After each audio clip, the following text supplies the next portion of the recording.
Hey guys, Sunday-slot-cars here, and today we're going to go over how to get your wife into slot cars. Now, the first thing I want to point out, and this is the most obvious fact, is double victory behind me, $750 Canadian. Your app connects will be just a little over 60, and then your lubricant's going to be about 25. Add it all together, cheaper than a divorce. It's much more expensive to get a divorce. Simplest sell. Next, you want to take a look at other hobbies. Take a look at pinball. How much is a new pinball table? How much is a skee ball table? How much is a professional air hockey table?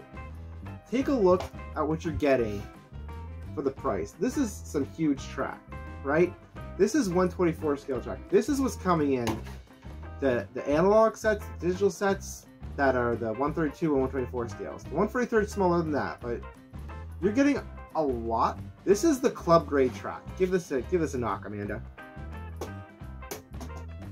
That's some quality stuff. This is what they use it for slot car clubs in Europe.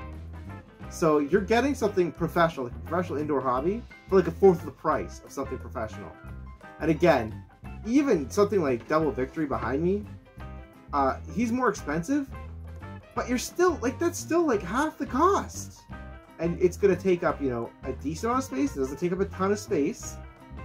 And you're gonna have a ton of fun. You can reorganize the course. So unlike those other hobbies, this hobby, when you start to get bored, you can change your track layout.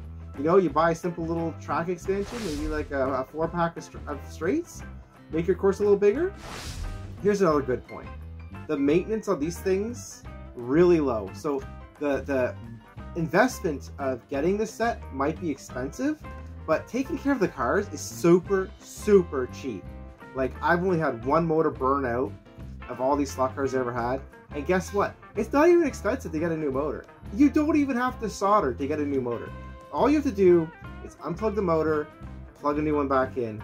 You just pop it out, it pops back in. There's a wire, doesn't even need soldering, no soldering. You pop it out, you pop a new motor in, you're good. You burn a chip out, you burn your tires out. There's aftermarket tires. Super simple to maintain, so it's not going to be like a money sink. You know what I mean?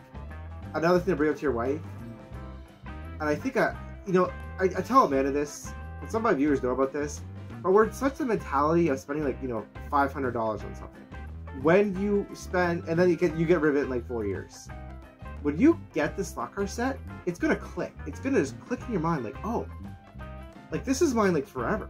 Like the digital system hasn't been updated forever.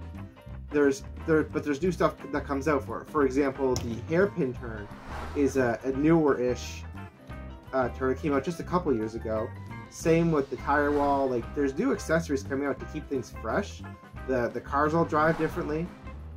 There's just a lot of things you can play with.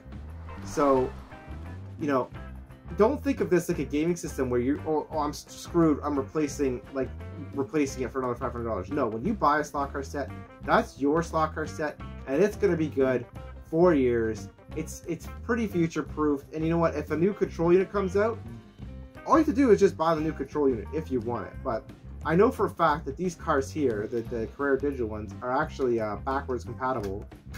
So these will work on analog tracks, is what I'm trying to say. Like, they'll work on the older style analog tracks too. So you have compatibility. And I'm fairly certain if Carrera came up with a new chip, the new system would still be compatible with the old system, at least for a few years. But this is Carrera's proprietary system, so probably backwards compatible forever. Again, there's no plans for a new digital system. Don't take that as me saying there is. Feel good in your investment. All right, Amanda. What got you? What convinced you to let me get the slot cars? Well, it was fun because we had started off with the, was it what, HO yeah. track, and like, it wasn't that small. It was a kitchen table worth of track. I consider that small. Now okay? you consider it small. But we're a competitive couple, so we did the HO and we're having lots of fun. I thought we needed more too, so that's why I was okay with that. And we had the space. We do have a pretty big basement. A little bigger now. Bigger now? Well, I reorganized it. I put up a wall on the back of the door somewhere else. So you have more room for a track down here. Yes, we did do a couple minor things to make a big difference. But what also helped was knowing that we can just build a big table and still not lose our storage underneath. Yes, that's a good point. Thank you for reminding me. The storage.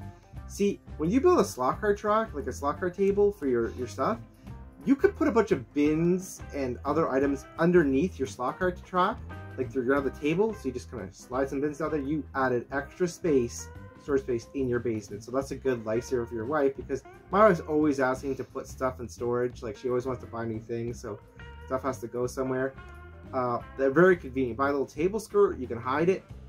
Super, super nice. That's one really nice thing about the hobby with slot car tracks versus other, indoor hobbies is, you're not really going to want to shove anything underneath your pinball table's legs or your pool table. You don't want to just put things underneath your pool table. But for the slot car track, you put a nice little table skirt around your slot car table.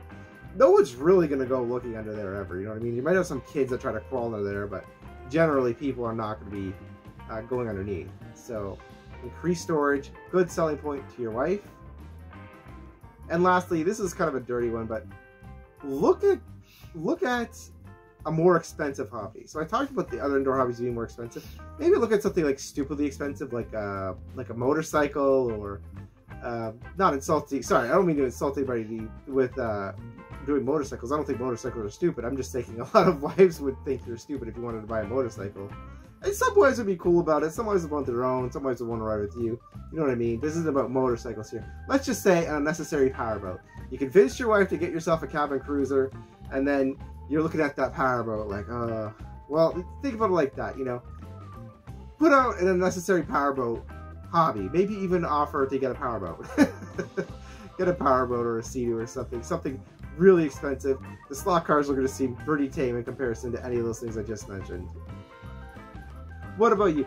Give me one last final thought. What's one thing I could have said to you to make my life easier to buy a slot car track?